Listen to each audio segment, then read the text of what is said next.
Good morning. I'm Carl with the Hondo Public Library. As many Texans will proudly tell you, Texas was once its own independent nation. The Republic of Texas had 3 presidents. Of course, Sam Houston is the most well-known of them. Sandwiched between Houston's 2 non-consecutive terms was Mirabeau B. Lamar. And then there was the Republic of Texas's final president, Anson Jones. Who was Anson Jones? What important events happened during his term? Let's answer these questions and more in today's chapter of Monday Memories.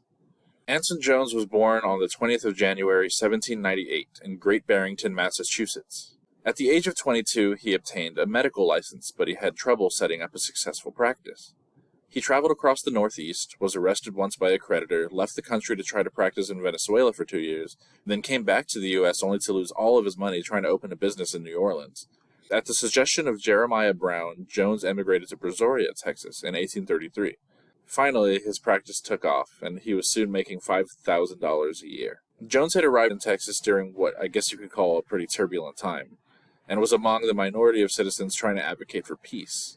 In 1835, when the advent of the revolution became inevitable, he switched his stance and signed a petition calling for the Provisional Revolutionary Government of Texas. When the fighting broke out, Jones served as a battlefield surgeon for the Texas forces. He eventually became apothecary general of the Texas Army, but in the final battle of the Revolution, the Battle of San Jacinto, he chose to fight as an infantryman.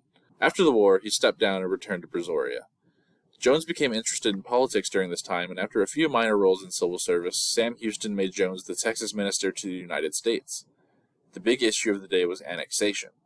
Annexation of Texas into the United States was a very popular idea, but since Mexico had never recognized Texas's independence, many in government were hesitant to take steps toward formalizing the process for fear of causing war with Mexico. As minister, and later as Texas Secretary of State, Jones cultivated other alternative solutions, seeking to develop the Texan economy in a way that would simultaneously make Texas annexation appealing to Americans, while also making Texas strong enough to remain independent should the Americans not take up the offer. After Houston's second term, Jones was elected president of Texas in September 1844, and took office on December 9th of the same year. After President John Tyler had assured Jones that he could gather enough votes in the American Congress to approve Texas annexation, and then failed to deliver the results, Jones became very hesitant to the idea of annexation and favored the strategy where Texas becomes stronger on its own, strengthened by European trade. The Texas population, already having made up their mind about annexation, was outraged. They burned effigies of Jones, accusing him of having sold out to the British and the French. The Texas Congress rejected the treaty with Mexico, approved the joint resolution of annexation, and adopted resolutions censuring Jones, with some even wanting to impeach him. The Convention of 1845 considered removing Jones from office. He subsequently retained his title, though his duties at this point were purely ceremonial. The last official act of Anson Jones as president was to attend the ceremony on February 19th, 1846, in which the American flag was raised over the Texas Capitol. The final words uttered during his term were, "The Republic of Texas is no more." As expected, Mexico considered the annexation as an act of war, and began preparations to invade Texas.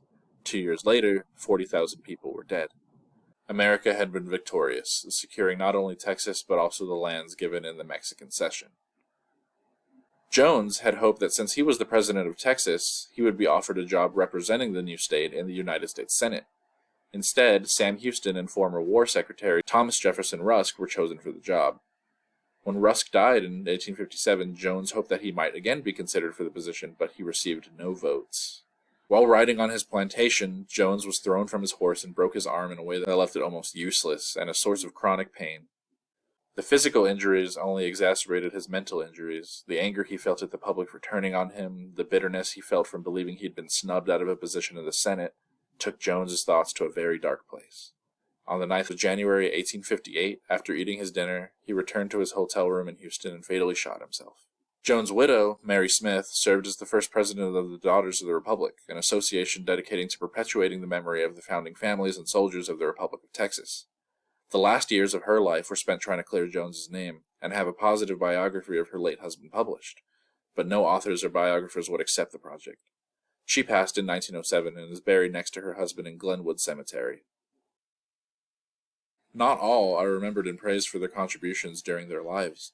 So today, let us remember Jones, his service to Texas, and his important role in our state's history.